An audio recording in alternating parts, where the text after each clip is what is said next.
هو انت نايمه ولا مرهقه؟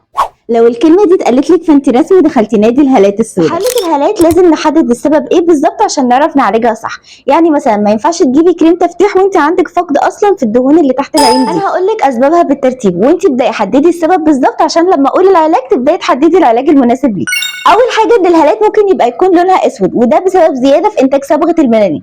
ده بيحصل بسبب تعرض شديد لاشعه الشمس او التهابات في العين او حتى انك بتحركيها بحركات عدوانيه جدا وبتفضلي تفركي فيها بحركات عدوانيه. تاني حاجه انه زي ما قلت لك الدهون دي ما بقتش موجوده فالعين او الجفن بيظهر على انه منكسر اللي جوه وده ممكن يكون بسبب تقدم في السن او تدخين او حتى جينات. السبب هو ان الهالات دي ممكن تظهر على انها منتفخه او البافي اي وده ممكن يحصل بسبب التهابات او امراض في الغده الدرقيه. اما رابع سبب ممكن يكون الجلد في المنطقه اللي عندك دي بيبقى خفيف وضعيف قوي بحيث ان هو بيبين كل حاجه تحتيه وده ممكن يكون بسبب جينات او تقدم في السن. اخر سبب وده ممكن يكون بيحصل بسببك انت وهو ان التجويف ده ذات نفسه داخل لجوه بسبب قله شرب الميه او تعب او ارهاق. اكيد بقى دلوقتي حددتي سبب من 5 اسباب اللي انا قلت لك عليهم علشان نعرف العلاج مع بعض وتختاري العلاج الصح ليكي. بالنسبه بقى للعلاجات اللي ممكن تعمليها وانت قاعده في البيت واللي الكل اجمع عليها وهو انك تلبسي نظاره قبل ما تنزلي وتتعرضي للشمس وتشربي كمان كميه ميه كافيه تكفي جسمك. تجيبي كمان معالق معدن تحطيها في الفريزر واول لما تسقع تحطيها على عينك مع مساج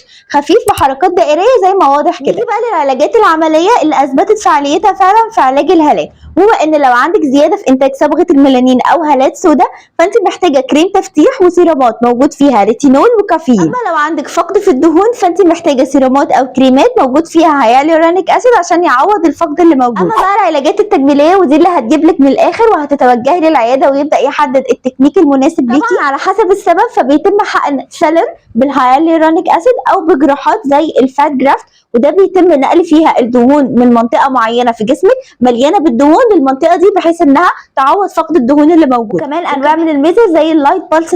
كل العلاجات اللي موجوده مش هتمشي مع كل الانواع لازم نفهم السبب كويس ونحدد العلاج.